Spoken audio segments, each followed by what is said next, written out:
have the holiday passenger traffic with us. But between us, I think we can deal with all this. The superintendent of operating speaks in the ears of his timetable brains, who sit in their offices calculating how to fit in fast summertime trains. Cudgel your brains for summertime trains.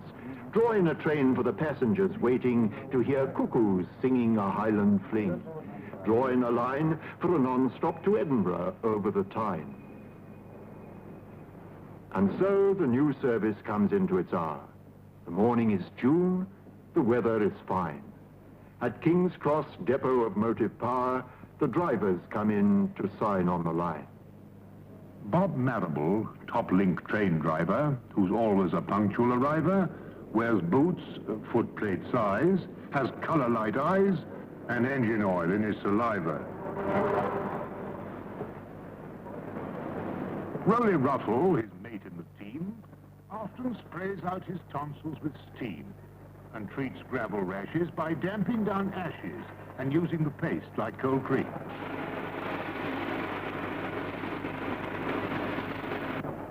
The 9:30 non-stop train to Edinburgh, the Elizabethan, will leave from platform 5. Passengers for Dundee and Aberdeen travel in the front of the train. At King's Cross, the coaches are filling with passengers. Porters are willing to carry their cases and find them their places for a tenner or even a shilling. The Elizabethan will leave from platform 5. Passengers for Dundee. Like a general gathering forces, the chef's checking up his resources. All the pains in your belt Mr. Wheeler can melt and roll your eyes around with his sauces.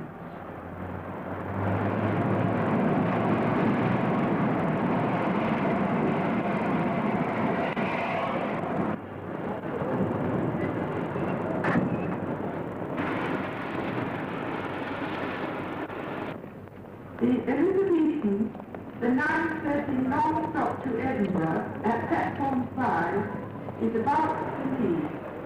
Will passengers please join the train?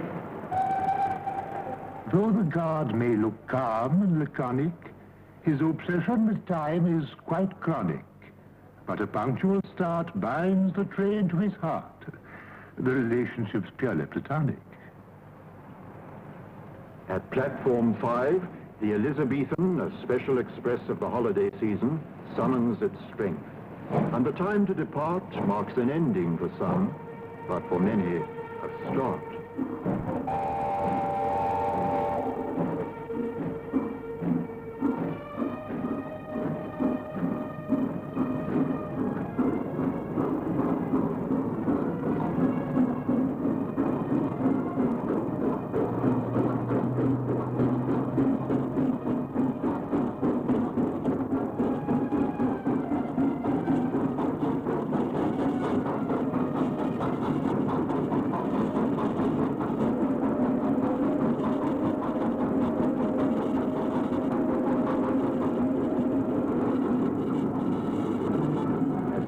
Goes with a swing and a shine past the engine sheds, there's a man on the line who gave her that shine. He's the fitter. His was the skill, his the hands that uncoupled her rods, stripped her gear, packed her glands with his firm, skillful hands.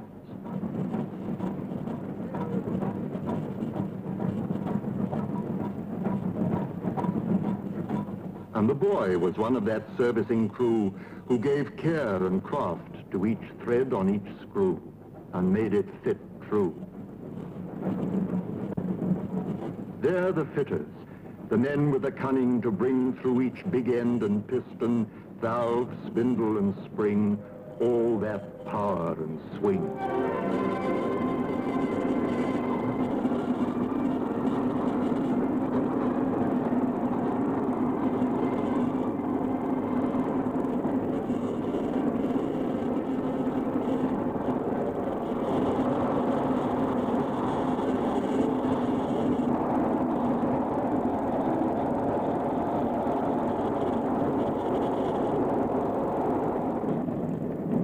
Passengers sitting at buffet tables The Howards, the Berts, the Cynthias, the Mabels, enjoying the comfort and ease in their seats, careless of crumbs in turnips or pleats, admire the gleam on the chromium plate, the polish on tables, the unfaded state of curtains and fabrics, but rarely give thought to the long years of training, the practice that taught men in large workshops the best way to take a carriage to pieces and how to remake it better than new. The seats that are sat on had to be made to welcome all shapes. First, the material that mustn't fade or wilt under pressure was cut with a blade skillfully guided, then skillfully sewn, while windows were painted, then carefully scraped, and taps were fitted in shining chrome. Then the seats were upholstered, material bolstered. And while a man was writing a sign, and others were putting that last mirror shine on metal and paint, the seat was finished. And those who ride in its regal embrace can truthfully claim to sit in the pride and work of a king.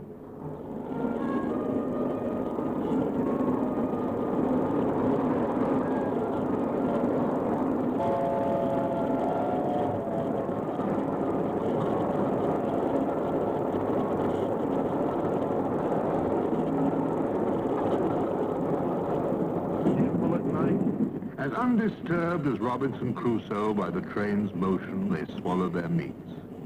What in the railways allows them to do so? One of the factors enabling these feats of filling stomachs without filling laps is the state of the track, which depends on these chaps of the maintenance gang.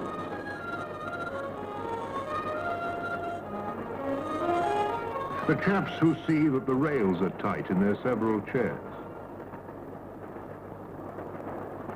who see that they're straight and on the level, unlike crooks or stairs, who see that the chairs are firmly fixed, that no evil disturbs the sleepers, who see that the gap's not been stretched in the night by clandestine creepers, who see that this very important small gap will not cause any damage by wrapping some diner's first-class Adam's apple in chicken or cabbage, who see that the passengers riding in clover can take meals on velvet at 90 or over.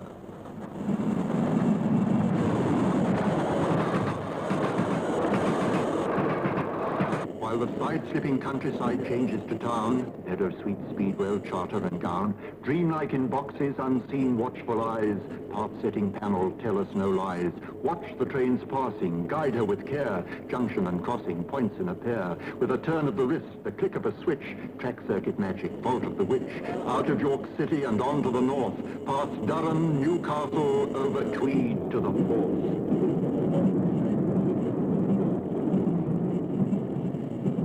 Now beyond York, the Scots crew prepare to relieve the strain on the English pair.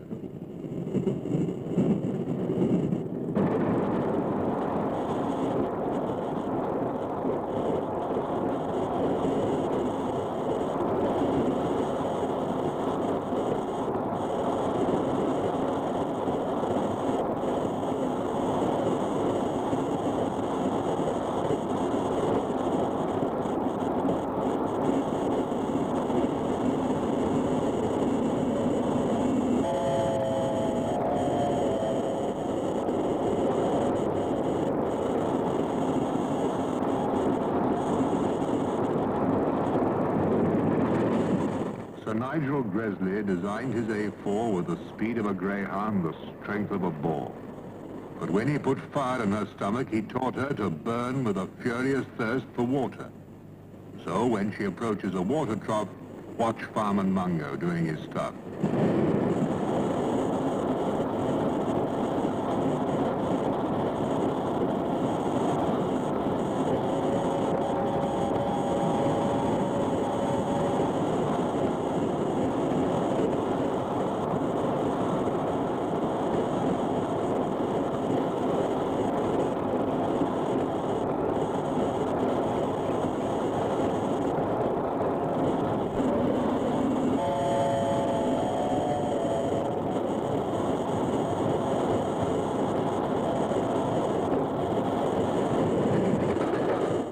Driver and fireman, relieved of the strain, rest now while the pounding refrain that beat itself into the cells of your brain murmurs along in the voice of the train. God, keep your watch on this world of corridors, coaches, while passengers curled in safeguarded rest are rapidly swirled past the vision of Durham, swiftly unfurled.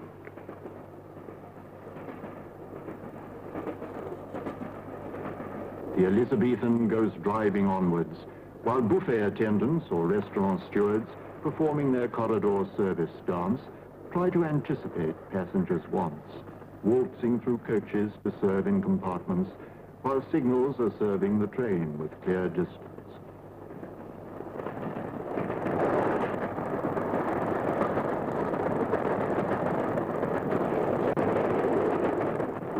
But sometimes breaking this smooth onward flow, though the home signal's clear, the distance says slow.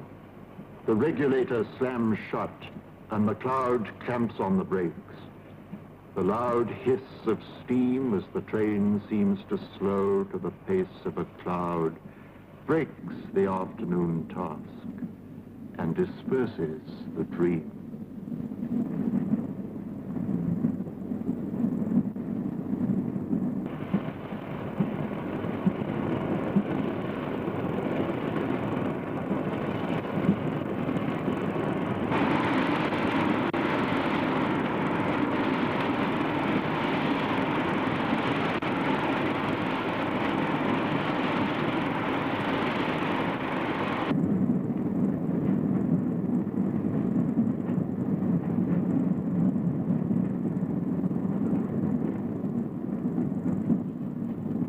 At the end of these wires sit men in control rooms, like prompters assisting the course of a play, breathing out words like Arabian perfumes. Too bad there's no record of just what they say. They watch every train that moves in their region of thousands of miles of railway distance, and try to forestall any slightest suspicion of slack that might make its unholy appearance. But while every passenger knows the importance of his own special train arriving on time, the men in control rooms must weigh in the balance the claims of 1,109.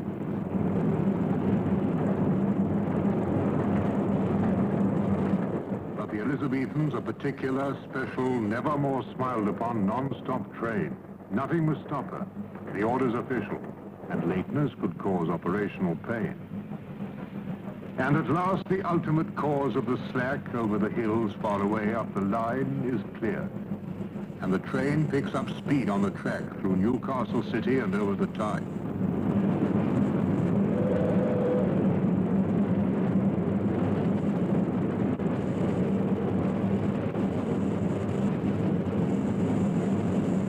Now the express has lost time. She'll be late unless driver Tony and Mungo, his mate, can make up 4 minutes and nearly a quarter on the difficult stretch running over the border. Here's driver MacLeod, mighty old hunter, chasing each minute of time's silent thunder, riding down seconds over the straight track, chasing the seconds lost rounding the curved track, coaxing each delicate petal of power out of steam's suddenly blossoming flower. Here's muscular Mungo, hard-handed toiler, who keeps water flowing round the tubes of the boiler, keeps up the pressure, heaves tons of coal on, makes sure his driver's got enough steam to roll on, bends till his backache shifts as his feet work, rhythmically swinging to make boiler heat work.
they come down from Grant's house, the peak of the climb, they're over the worst. And she's running on time.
The Elizabethan is running on time and will arrive at platform 10. The train now approaching platform 10 is the Elizabethan from London to King's Cross.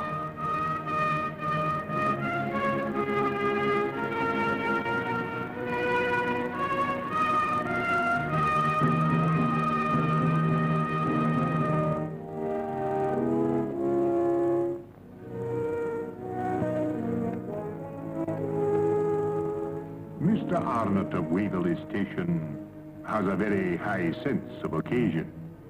If a train's a non-stopper, his topper is proper. His Homburg's for trains of low station. The Elizabethan that's now arriving at platform 10 in Waverley Station left London at 9:30 sharp this morning with mothers, with sons in high expectation, with fathers, with daughters, of pounding the path non-stop from King's Cross in 6 hours and a half.